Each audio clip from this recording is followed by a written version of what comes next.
Good evening, everybody, and welcome here as we prepare for the weekend of Race 8 of the NNSCRA Skittles Super Speedway Series as we are here under the lights at the Coca-Cola Speedway. We begin things off here with Division 1 qualifying, and already we've got a driver out on track. That is the 85 of Zachary Taylor. Coca-Cola Speedway under the lights here tonight, so that means that in terms of the qualifying and the races themselves, we're probably going to see some pretty high speeds. Usually when we get closer to the end of day, the track cools down, means a lot more grip and means higher speeds. Don't know if we'll get up to the speeds we saw last week at Pensacola, where drivers were at 225 miles per hour by themselves, but Taylor's getting close. He's already up to 210 miles an hour going here into turn 3, and he is continuing to climb in speed. Now looks like it stalls out around 212 in the corner as he will bring it around here to the start-finish line, and he will begin his first timed lap of this first round of qualifying. Coca-Cola Speedway, 3 miles in length. In all honesty, it really reminds me for the most part of a non-repaved M&M Super Speedway, which we were at a few weeks ago. A lot of the way that this track deals with the racing style, the banking, just an overall look, it reminds me a lot of Coca-Cola. Maybe a little bit more banking on the front and back straightaways than M&M's has, but when you get here into these corners, it really, the high banking and just how wide it is reminds me a lot of M&M's. Going to get a nice draft off Joshua Lee coming out of turn 4 here. We'll see what the first official lap time of the session will be, and Taylor will lay down a 46.774. Coming off the heels of last week's race weekend at Pensacola, where we saw Trent Dunham pick up the victory. That makes him the 6th different race winner in 7 events so far this season in Division 1. Zachary Taylor in the 85 last week at Pensacola qualified 10th. So that team's been doing a little bit better in their qualifying program as he's already dropped down to 6th. Let's see if he jumps back up to the top of the leaderboard here on this lap. Indeed he does. He'll be the first car to hit the 45s with a 45.994. I thought it was a 594 at first. Had to double check, make sure I wasn't saying the wrong number. Riley Spurleytube was up the top of the leaderboard not too long ago, and he will not hit a 45. He's a 46.0. I can't even find out now. Oh, he's a 45.407 now. He actually just jumped up to 2nd. Sebastian Kukalan right now, the fastest on track. See if we can find him back here. Should be in this group. There he is.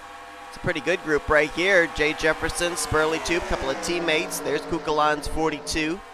Patrick Sitch in the 04, who had the pole last week at Pensacola. Jack Mitchell running the Mountain Dew colors here tonight. And just ahead of them, Tristan Folks there, the Tampa Bay Lightning Ford. As Taylor back top of the leaderboard, but I don't think he'll stay there for long. As shooting up to the top is actually going to be Jay Jefferson, the 28, the car that we're looking at right now.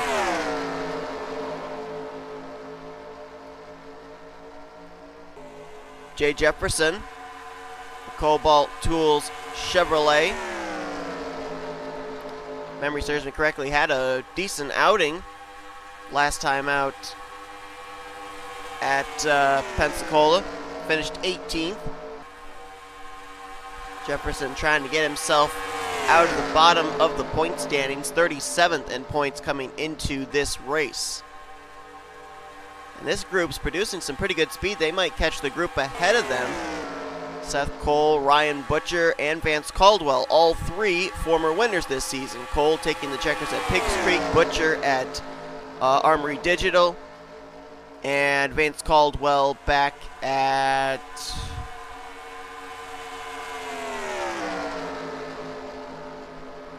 was it Madrid? I think it was Madrid.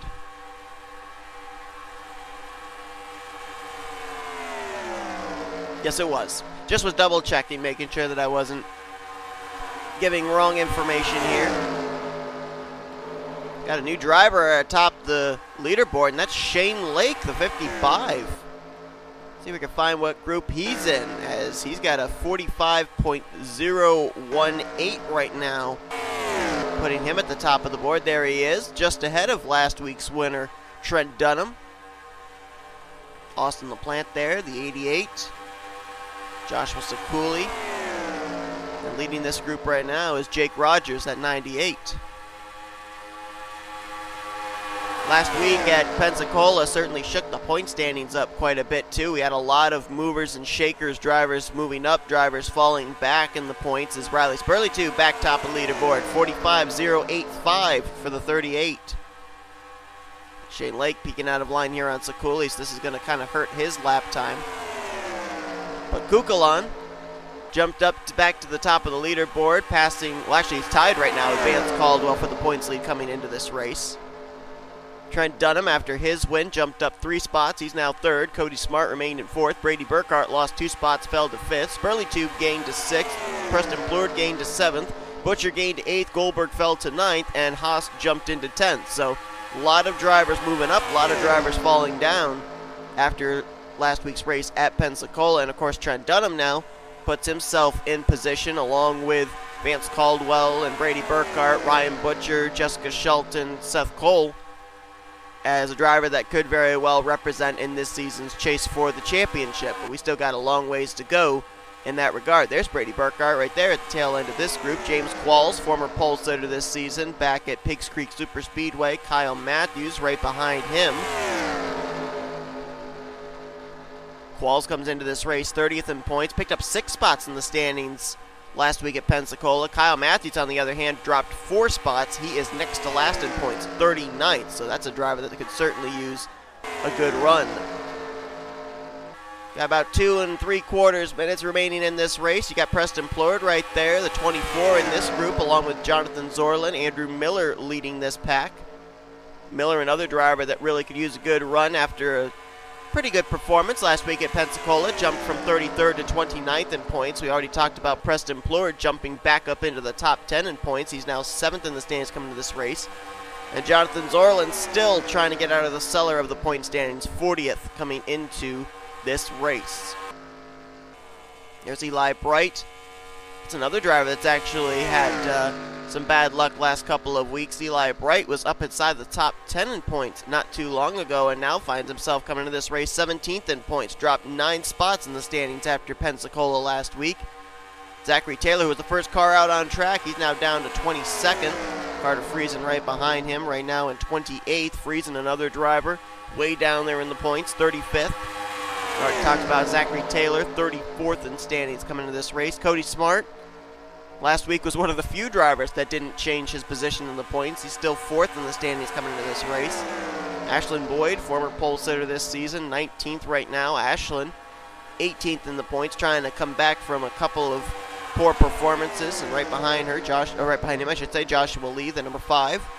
Joshua Lee coming into this race, currently 32nd in points. Did not have a good run at Pensacola. There's J.J. Roberts. He was up top of the leaderboard not too long ago. I think maybe he was 2nd. But right now he's 18th on the charts. Diego Yepes, 26th. Yepes 11th in the points coming to this race. Gained 8 spots last week.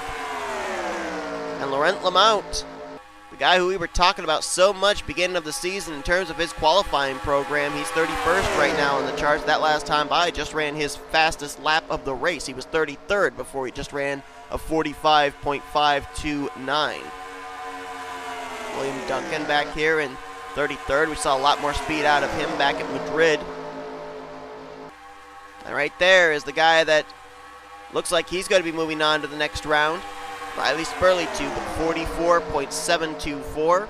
Right now he, Sebastian Kukulon, Jay Jefferson, Tristan Foltz, they all look like they're good to go as they've all run laps in the 44-second lap time with 15 seconds remaining. Shane Lake hoping he can hold on.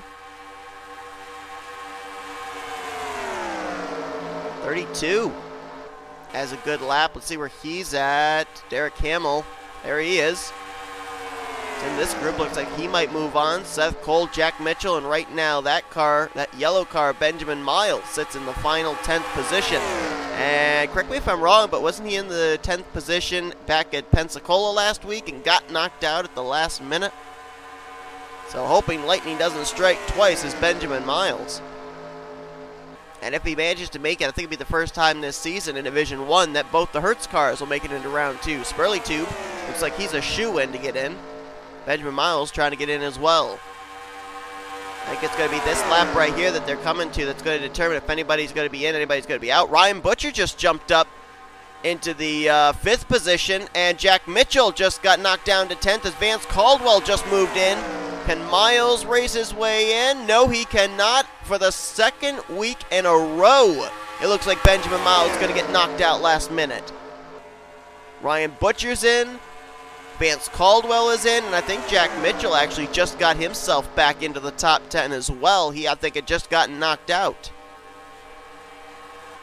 So Ryan Butcher, in that 76, last-minute effort gets into the final 10, and the session is complete.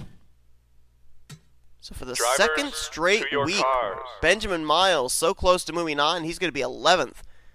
Where was he last week? Last week he was 14th. He dropped quite a ways down out of the top 10 in the closing stages. This time he was right there, but just one position short. And the driver that knocked him out, I'm pretty sure, was Ryan Butcher in the 76. So Riley Spurley Tube is going to move on to the next round of qualifying. He's got a very fast machine, as we clearly saw. He was basically top of the leaderboard for a majority of this first round of qualifying. Sebastian Kukulon, the points leader, he'll move on as well. Jay Jefferson, Tristan Folks, Ryan Butcher, Shane Lake, Derek Hamill, Seth Cole, Vance Caldwell, and Jack Mitchell. And as I look, I'm pretty sure that none of these drivers have sat on the pole position at all yet this season. So it looks like we may go 8 for 8 in different pole sitters this season in the Skittles Superspeedway Series, at least wise in Division 1. Let's take a look down here at 29th through 40th, as you see where drivers 11th through 40th will be starting the race. So a lot of drivers will have quite a task for themselves, and a couple of names I see down here in particular. You got Brady Burkhart, two-time winner, back there in 31st. That team, I think, since getting their second win, they've been more concentrated on race setup than they have really qualifying setup. And also, notice down here, Preston Plord, who had managed to work his way back up into the top 10 last week. He's going to be back in 36th, so he's going to have some work to do in the upcoming race tomorrow night. But that's going to do it for round 1. Round 2 coming up. Who's going to sit on the pole here for this week's race at Coca-Cola?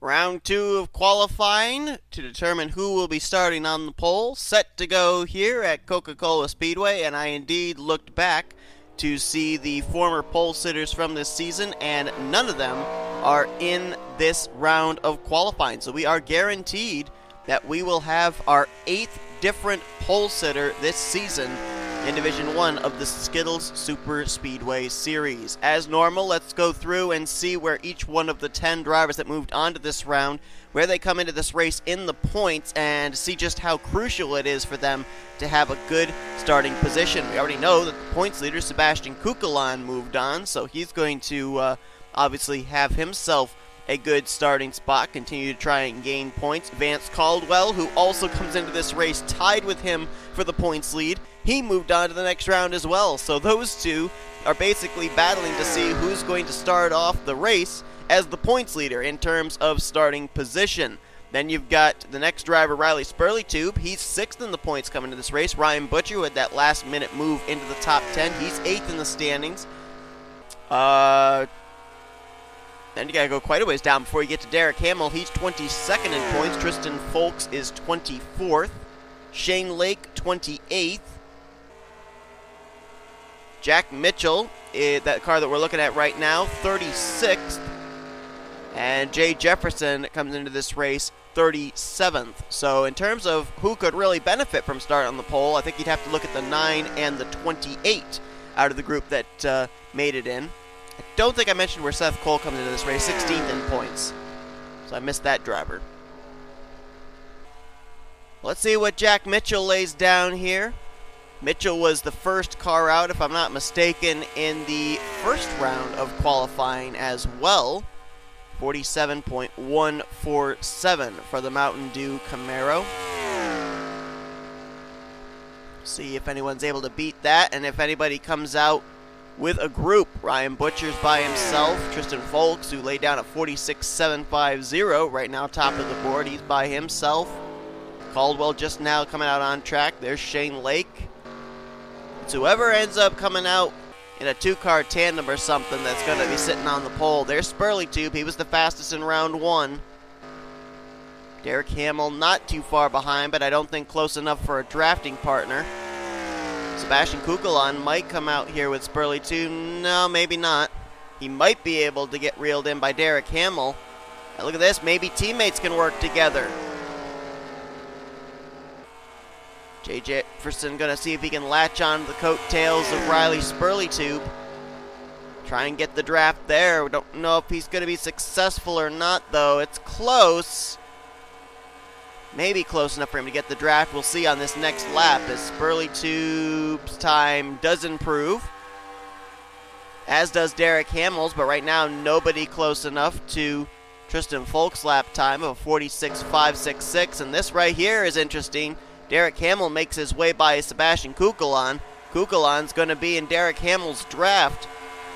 And if he stays where he is, at least for the next lap, we might be looking at our pole sitter. Seth Cole's by himself right now, 5th on the charts. Mitchell was 6th, dropped to 7th, as Butcher now just jumped up to 5th. He might have a little bit of draft off the back of Mitchell, don't know for certain. Folks just ran a 46.358. I don't know if he's got any draft or not, but his lap times are getting faster each time. Shane Lake just jumped up to 2nd. And top of the board, Jay Jefferson. 45.960. Did Kukulon beat him? 46.432. He's going to have only one more lap to work with, and it's going to have to be this lap right here. Now Spurleytube moves in behind Jefferson. Now these two may be looking for a teammate's front row start. Question is, can Spurleytube beat Jefferson's lap? I think this is going to be the lap where it's going to come down to Spurleytube and Kukulon. Who's going to start on the pole? Got to beat a 45.906. Spurleytube 46.193. 45.736 for Kukulon. He's top of the board. And I think that just got him the pole position for this race. Derek Hamill jumped up to 2nd. And it looks like it will be an all-Chevy front row, but not teammates. It'll be the 42 of Kukulon, the 32 of Hamill. And Kukulon looks like will get his first pole of the season, unless they're going to count this lap coming back to the line. Let's see if they are or not. Two-car tandems, one behind the other. Spurleytube peeking out of line a little bit there. Don't think that was a wise decision, but Kukulon did the same thing. Do they count this lap time for the 38?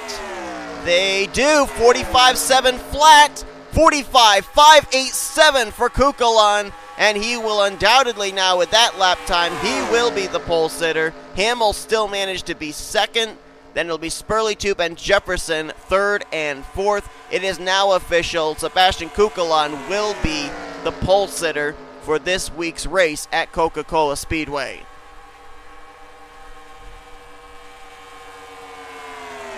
Sebastian Kukulon, the former Coors Light Truck Series champion, and comes into this race tied for the points lead with Vance Caldwell, will be starting on the pole position and leading the field to the green flag tomorrow night.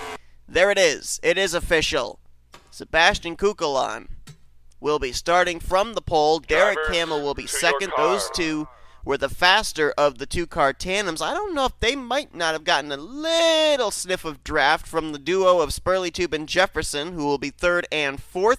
So they will start in the same row, the teammates will, just one row further back than they would have liked to. Tristan Folks, who probably had the best single-car speed out there, he's going to start off in 5th at 46.358. I'm pretty certain he ran all by himself.